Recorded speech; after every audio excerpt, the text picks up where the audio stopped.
नर होत हैं भव सागर से पार। गुरु जी के सुमिरन मात्र से नाशत विघ्न अनंत। तासे कर्म आरंभ में ध्यावत हैं सब संत। अनन्य चरणन में यही सुख सागर भगवान। भाषण दास को दीजिए श्री चरण कमल कमल। खंड मंडलाकारं व्याप्तं येन चराचरं। तत्पदं दर्शितं येन तस्मै श्री गुरुवे नमः। तस्मै श्री गुरुवे नमः। हमसे अदंगर तारे न जाएंगे। तू दीन बंधु प्रभु आप भी कहें न जाएंगे। पृथ्वी का भार आपने सोमवार उतारा है। क्या मेरे पाप भार भी उतारे न जाएंगे। कि जो बिक चुके हैं और खरीदा है आपने। वो गुलाम अब किसके दर पे कभी न जाएंगे। कि जब तक न चरण निहारूं आपके। जब तक चरण न निहारूं आपके। ये मन संतोष न पाएगा।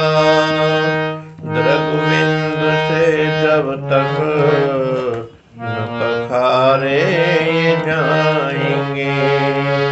दृगविंद से ये पखारे न जाएंगे।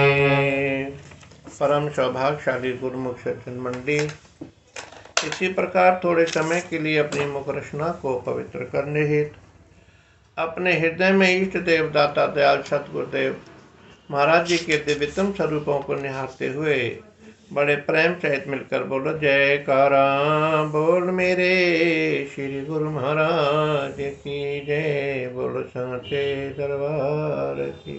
प्रेमियों, महापुरुषों के वचन हैं कि गुर समर्थ ते राख मन। करिए जगत के काम। जग जीवन ये मंत्र है सदा सुख विश्राम। शास्त्रों में महापुरुषों ने और ग्रंथों में महापुरुषों ने यही निचोड़ लिखा है कि जो सद्गुरुदेव भगवान होते हैं वो समर्थ होते हैं, सामर्थ्यवान होते हैं। वो जीव का कल्याण करने में पूरी ताकत रखते हैं और कोई ताकत नहीं रख सकता जीव को भव सागर से पार कराने के लिए। सद्गुरु की बहुत बड़ी अनंत अनंत कृपा होती है जीव के ऊपर। अगर इस संसार के अंदर संत महापुरुष ना होते तो ये संसार जर जर के ही मर जाता। अर्थात महापुरुषों ने वचन फरमाए कि संत न होते जगत में तो मर जाता संसार। अर्थात ये संसार जो है मर मिट जाता। ये सद्गुरु की ही बड़ी कृपा होती है। जबकि जो जीव पर ये भ्रम से निकालते हैं और पाप कर्मों से छुटकारा प्राप्त कराते हैं। नहीं तो ये संसार में जो जीव है अधम कर्मों में ही फंसा रहता है। ऐसे ही महापुरुषों ने फरमाया कि गुरु महाराज जी के आश्रम में कई शिष्य रहते थे। अर्थात सतगुरु रामदास जी थे तो तो उनकी इच्छा हुई कि भाई काशी जी में चलना है, क्योंकि काशी विश्वनाथ भगवान की नगरी है, भोले बाबा की नगरी है, भगवान शिव की नगरी है। ऐसे ग्रंथों में लिखा है महापुरुषों ने कि काशी जी में जाकर के बहुत बड़ा पुण्य कर्म बनता है और पुण्य कर्म का फल मिलता है। तो गुरु अपनी लीला दिखाते हैं कि गुरु वैसे तो कहते हैं कि 68 तीर्थ गुर चरणन माही, चरण परस कल मल धुल जाही। सदगुरु के चरणों में 68 तीर्थ निवास करते हैं, अर्थात चरण परस। सदगुरु के चरणों को जिसने भी स्पर्श कर लिया तो उसके करोड़ों करोड़ों जन्मों के पाप स्वतः ही धुल जाते हैं। सदगुरु में इतनी बड़ी ताकत, इतनी बड़ी कृपा होती है कि जो सदगुरु के चरणों में एक बार अनन्य भाव से समर्पण हो जाता है, अर्थात अपने आप को समर्पित कर देता है, तो वो 184 के जंजाल से छूट जाता है। कहीं तीर्थ यात्रा करने जाने की जरूरत नहीं है, क्योंकि सदगुरु अपनी कृपा से, अनुकंपा से उसको तीर्थों का पूरा समापन उसके अंदर ही करा देते हैं। तो रामदास जी गुरु महाराज जी ने काशी चलने के लिए अपनी भावना को व्यक्त किया, तो एक सेवादार को लेकर के गए अपने साथ, और वहां जाकर के एक कमरे में विराजमान हो गए। रात को गुरु ने शिष्य से कहा, पुत्र भोजन करो और बिस्तर लगाओ और सो जाओ। तो उसका शिष्य का नियम था कि सदगुरु की सेवा के बिना नहीं सोता था। वो पहले भोजन करने के बाद जैसे ही गुरु विश्राम में जाते थे तो वो 1-2 घंटे उनके चरण दबाता था। ये उसका भाव था और सदगुरु बड़े प्रसन्न होते थे उसकी सेवा से।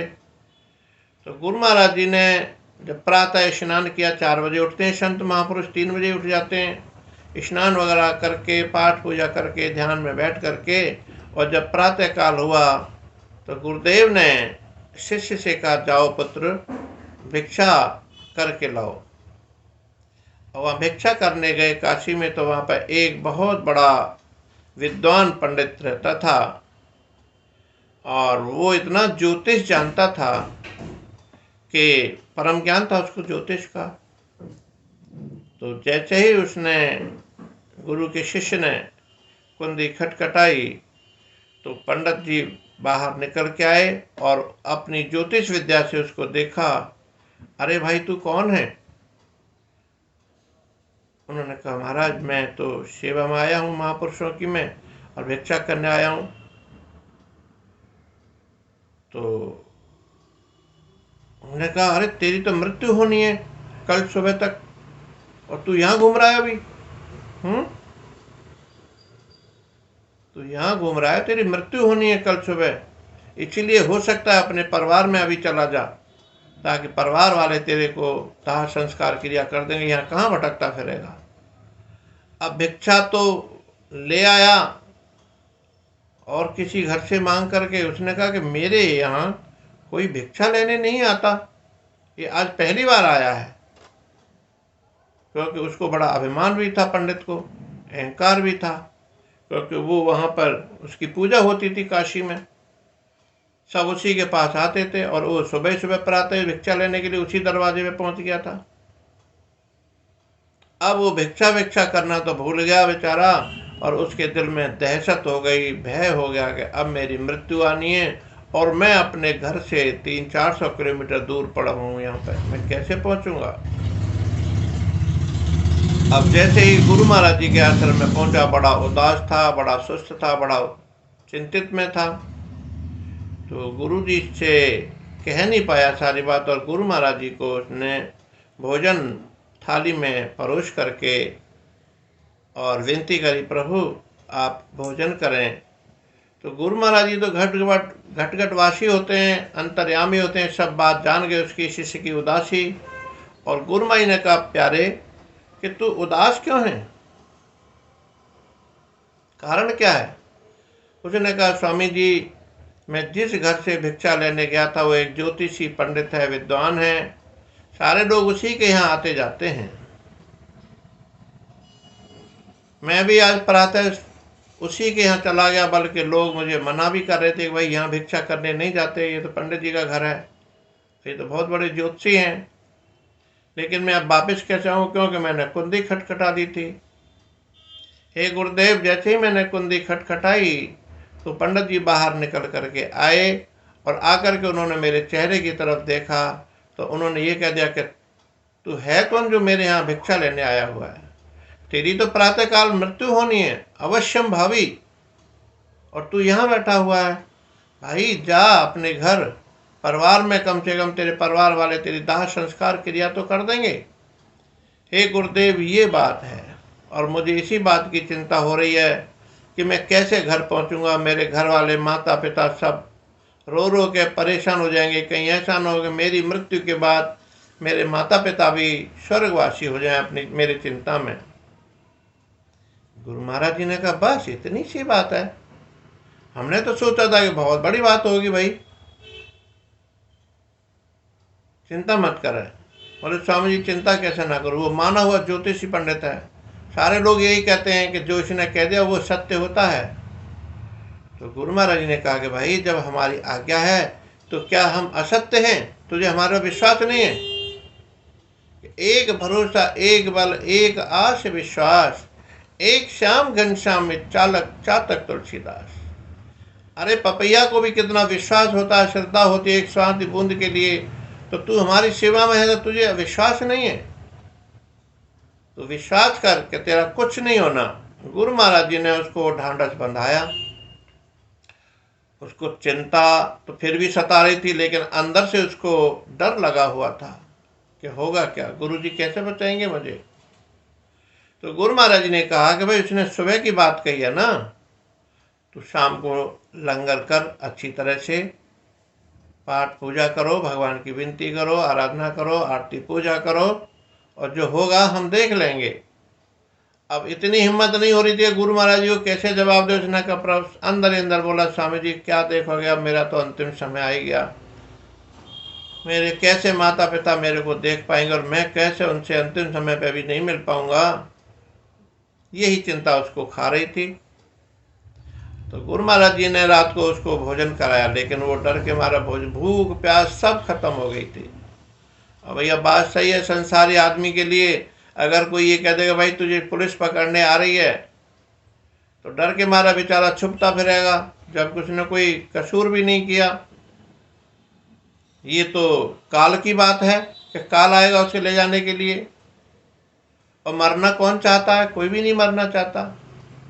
अपनी अपनी योनि में हर कोई जीव प्रसन्न रहता है, खुश रहता है।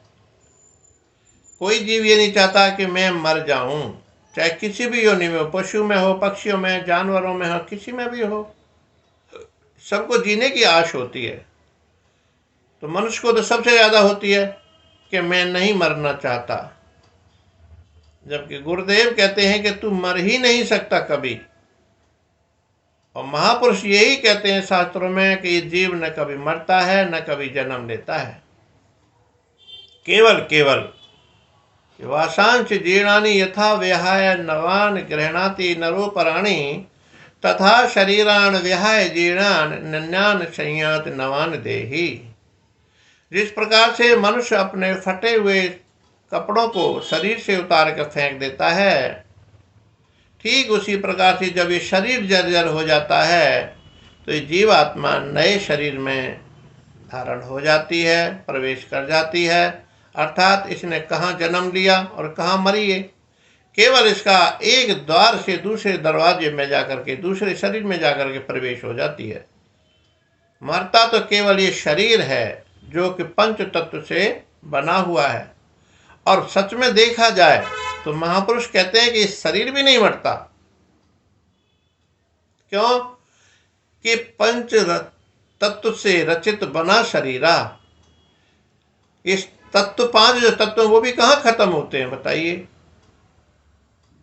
वो अपने अपने तत्व में जाकर के मिल जाते हैं। छित जल पावक गगन समीरा, पंच तत्व रचित बना शरीरा। ये 5 तत्वों से निर्मित होकर के पृथ्वी जल वायु अग्नि 5 तत्वों से मिलकर के बना है। तो वो जिस समय शरीर को अंतिम क्रिया होती है तो अपने अपने तत्व में जाकर के वो प्रभावित हो जाते हैं, चले जाते हैं। 5 तत्व, पृथ्वी पृथ्वी में, जल जल में, वायु वायु में, अग्नि अग्नि में, आकाश आकाश में। और फिर दोबारा से जब ये जीवात्मा दूसरे शरीर को धारण करता है तो जो शरीर धारण होता है वो भी 5 तत्वों से ही मिलकर के बना हुआ है। तो गुरु महाराज जी ने उसको बहुत समझाया तो तू चिंता मत कर, आराम से भोजन कर, और भोजन करके हम तुझे एक युक्ति बताते हैं, तो वो युक्ति अपना ले बस। जी स्वामी जी, क्योंकि रात भर तुझे नींद तो आएगी नहीं, ये तो बात पक्की है, क्योंकि तेरे अंदर का भय नहीं निकल रहा। लेकिन एक ही काम करके तू रात को सोना मत और तू मेरी सेवा में लगा रहे बस। जब वो काल आएगा तो वो तेरे से जो भी बात करेगा तो तू उसे कोई बात मत करना, केवल केवल अपनी सेवा में लगा रहना। जी स्वामी जी ठीक है। अब स्वामी जी को भी भोजन कराया, खुद ने भी भोजन किया, गुरुमाई ने उसको खुद भोजन कराया कि चिंता मत कर, मैं हूं ना। क्योंकि सदगुरु जो है साक्षात परमपिता परमात्मा ही होते हैं। जिस प्रकार से ये जीव अविनाशी है तो वो तो परमपिता परमात्मा जो जीव के मालिक हैं। ये तो अंश है जो शरीर बना हुआ है केवल जीवात्मा का। अब उसने यही काम किया कि श्री गुरुमाई रात को 10 बजे के करीब विश्राम में चले गए। वो पैर दबाता रहा, लेकिन गुरुजी भी नहीं सोए पूरी रात। कि जब वो काल आएगा तो हम भी तो देखेंगे उसको। अब जब काल आया और उसने देखा तो उसने कहा भाई चल, मैं तेरे प्राण लेने आया हूं। वो चुप रहा, क्यों गुरुजी ने कहा कि तू चुप रहना, बिल्कुल बोलना ही मत। आखिरकार बहुत देर इंतजार किया, आखिरकार वहां से चला गया वो। अब चला गया, जैसे ही जाने लगा तो गुरु महाराज जी ने उस काल से पूछा भाई कैसे आया था? तो काल कहने लगा महाराज मैं इसके प्राण लेने आया था। तो बोले फिर प्राण क्यों नहीं ले जा रहा? लेके जा, खाली हाथ क्यों जा रहा है? तो काल नतमस्तक हो गया, सदगुरु के चरणों में प्रार्थना की, विनती की, दंडवत किया स्वामी जी कि जो शिष्य जो जीव सदगुरु की सेवा में होता है, मेरी इतनी ताकत नहीं कि मैं उसको यहाँ से ले जा सकूं। क्योंकि सदगुरु की सेवा जो होती है स्वयं परमपिता परमात्मा होते हैं वो, और मैं ले नहीं जा सकता उनको यहाँ से, जीव को। मेरी कोई ताकत नहीं है कि मैं कैसे लेके जाऊंगा। तो गुरु महाराज जी ने कहा कि चल ठीक है भाई।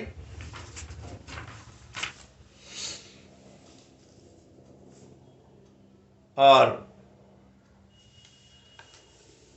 आराम से वो सारी रात सेवा करता रहा। गुरु महाराज जी भी फिर सो गए। उसको 4 बज गए, 5 बज गए, तो गुरु जी ने कहा भाई प्यारे अब तू सो जा, चल अब नहीं आएगा काल। समय 4 बजे का दिया था ना उसने। जी स्वामी जी। चला गया। अब जब चला गया तो स्वामी जी ने सवेरे को कहा कि भाई ब्रह्मचारी तू जा भिक्षा करके लेके आ। गंगा स्नान वगैरह करके गया, स्नान करके गया तो वो प्रातः काल उसी पंडित के घर पहुंच गया। अलख निरंजन। अब पंडित कहने लगा ये आज दूसरे दिन फिर और कौन आ गया मेरे दरवाजे पे भिक्षा करने? किसी की हिम्मत नहीं होती कि कौन आ रहा है कल से आज। अब उसने देखा कि ये वही कल वाला ही ब्रह्मचारी है, तो उससे बोला अरे तू कैसे आ गया, तू मरा नहीं अभी? बोला जी नहीं। तू जिंदा कैसे है? मेरी ज्योतिष आज तक कभी गलत नहीं हुई। तो उसने कहा ब्रह्मचारी ने कि मैं सदगुरु की कृपा से जीवित हूँ। और मेरे गुरु महाराज जी ने जो मुझे आशीर्वाद दिया, मैं उनकी कृपा से ही, वो काल की ताकत नहीं थी जो काल मुझे ले जाता यहाँ से। तो पंडित जी कहने लगा, भाई तेरे गुरु जी कहाँ हैं, किधर हैं, मैं भी उनके दर्शन करूंगा।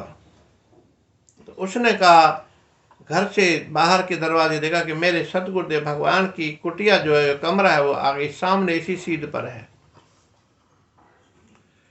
तो पंडित ज्योतिष ने क्या काम किया, पंडित ने सुबह स्नान करके उसी तरफ अर्घ जल चढ़ाया जो जिस दिन सूर्य को चढ़ाता था, और कहा कि अब आज से मैं जल गंगा जल तेरे सदगुरु जी को ही चढ़ाऊंगा और मैं उनके दर्शन करूंगा। और उन्होंने कहा कि गुरु जी का नाम क्या कहते, रामदास जी हैं मेरे सदगुरुदेव। उन्होंने कहा नहीं, आज से उनका नाम समर्थ रामदास गुरु होगा, क्योंकि सदगुरु जो होते हैं वो सामर्थ्यवान होते हैं कि काल की तो फिर ताकत ही क्या है जो जीव को ले जाए छुड़ा करके। सदगुरु की शरण में जो जीव आया है और वो यहाँ से जा नहीं सकता, केवल सदगुरु ही ऐसे होते हैं जो कि जीव को छुड़ा लेते हैं। तो ये हम लोगों पर कितनी बड़ी अनुकंपा है अपने सदगुरुदेव भगवान की, जो कि हमें अपनी शरण में लगा रखा है।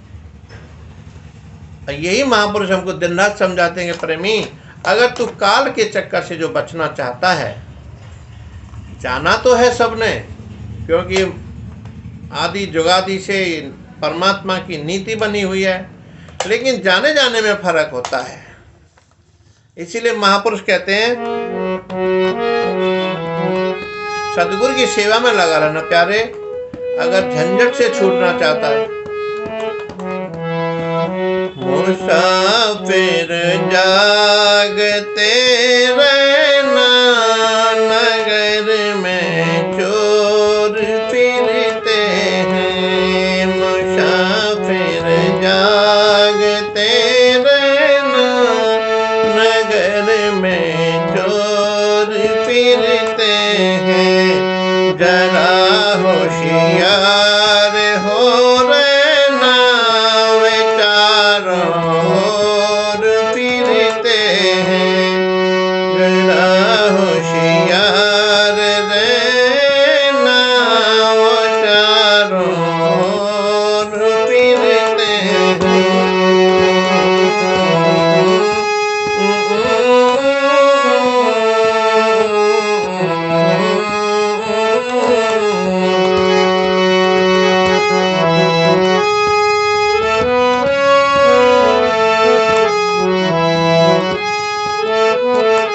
और फरमाया, तुझे काम करने के लिए वो पाँच आए हैं।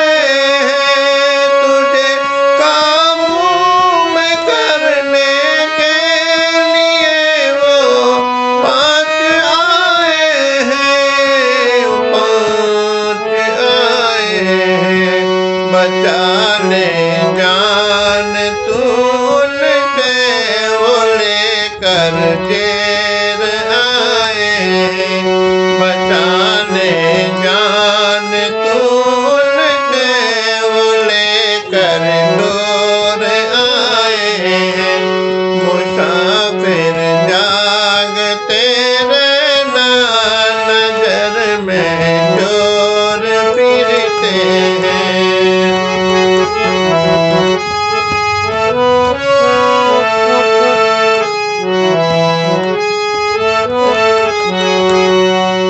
कामर क्रोध बड़े जालिम है, तेरी जान के दुश्मन।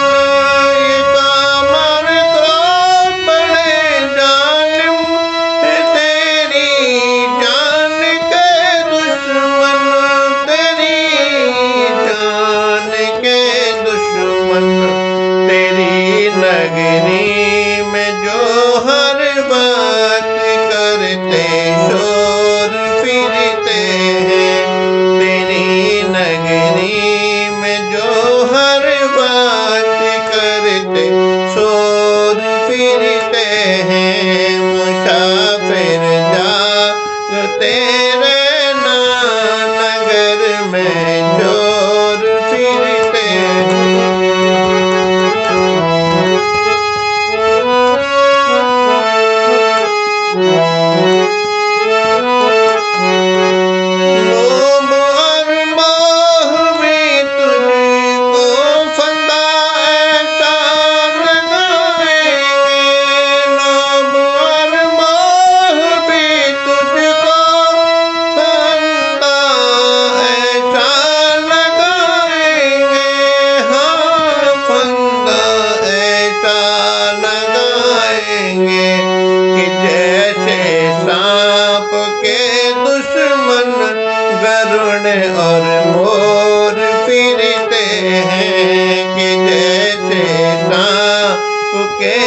सतगुरुदेव भगवान ने अपने शिष्य को जागने के लिए कहा और अपनी सेवा में लगा लिया था, तो काल की तो ताकत ही क्या है जो सतगुरु के चरणों की सेवा से छुड़ा करके ले जाए।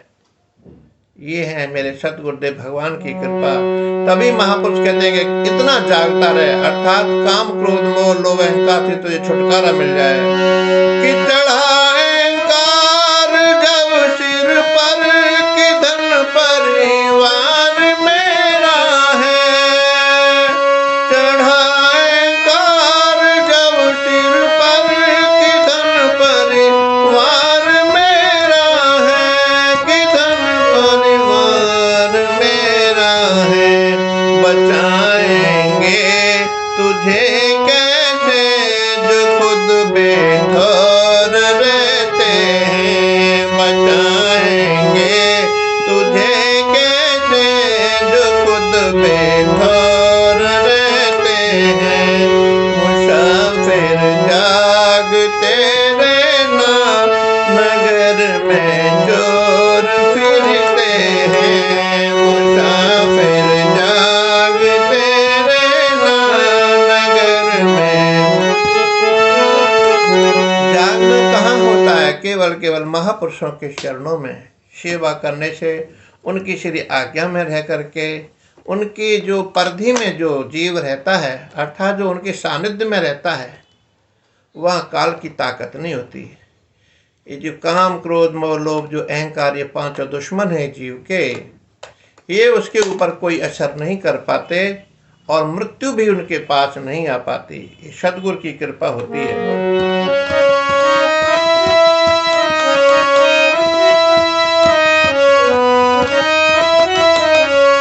अगर बचने की ख्वाहिश है तो सतगुरु की शरण में जा। अगर बचने की ख्वाहिश है तो सतगुरु की शरण में जा। तो सतगुरु की शरण में जा।